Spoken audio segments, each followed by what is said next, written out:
Al via stamani a Monserrato di Agrigento, in piazza Pantelleria, uno dei primi cantieri edili italiani interamente finanziati dal Superbonus 110% e che riguarda l'efficientamento energetico. I condomini del palazzo, oggi insieme all'autorità locale e all'impresa, hanno così dato il via ai lavori per il rifacimento delle opere edilizie che rientrano nel provvedimento legislativo previsto dal decreto rilancio. Un ottimo esempio da seguire che potrebbe interessare tanti altri stabili della nostra città e del nostro territorio. È un grande traguardo per la città perché per la prima volta, anzi, insomma, per la prima volta appunto si apre un cantiere del 110% e per la prima volta Agrigento non è ultima nelle classifiche. Come dirà meglio di me Giuseppe Pizzo, responsabile della Duferco Energia SpA, che è il soggetto che materialmente sta pagando questi lavori, sta realizzando questi lavori.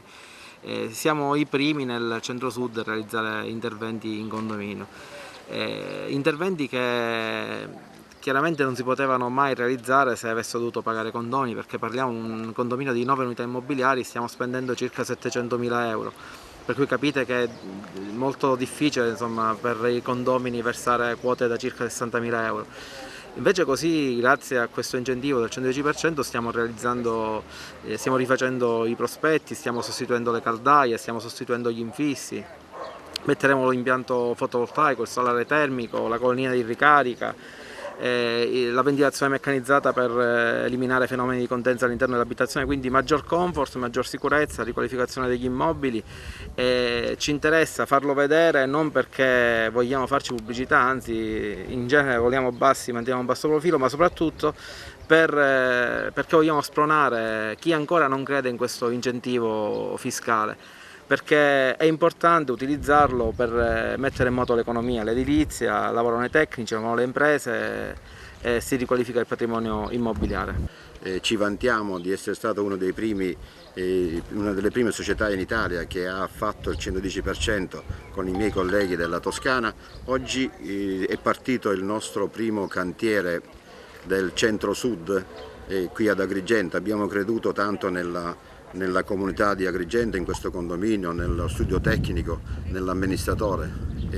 Cerchiamo di portare avanti sempre questi progetti, che questa è l'unica opportunità che abbiamo, sia come società, e di dare una mano alla società, ai vari amministratori, di portare avanti questi progetti, che sarebbe un grande risvolto dell'economia italiana. In questo condominio già l'intervento era partito 2 o 3 anni fa, quando i condomini si resero conto della necessità di effettuare lavori di manutenzione straordinario perché l'immobile era particolarmente degradato, e per cui avevano già uscito letteralmente 84.000 euro solo per fare 2 facciate. Oggi inizia invece l'intervento con l'ecobonus e i condomini la settimana scorsa hanno ricevuto il rimborso di 84.000 euro e degli interventi saranno molto più ampli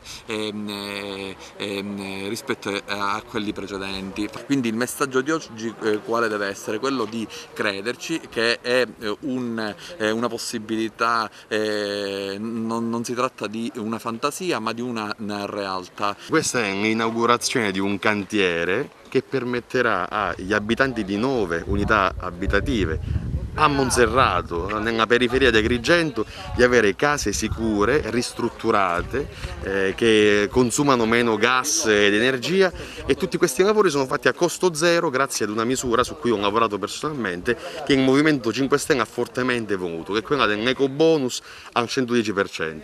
Adesso, al di là del lato energetico, quindi questa palazzina probabilmente non sarebbe mai stata ristrutturata senza questo incentivo statale, ma pensiamo anche alla grande gioia di queste persone che ricominciano a lavorare, l'edilizia che finalmente riparte ad Agrigento e in tutta Italia. Servono maestranze, servono i giovani architetti, ingegneri che magari sono andati fuori e possono ritornare a vivere e lavorare qui, e naturalmente pensiamo anche quindi a tutto l'indotto che si verrà a creare dal punto di vista economico. Ecco, io sono veramente soddisfatto ed orgoglioso. Agrigento dimostra di essere una delle prime città a sapersi muovere, a sapere recepire questi incentivi e a metterli a frutto.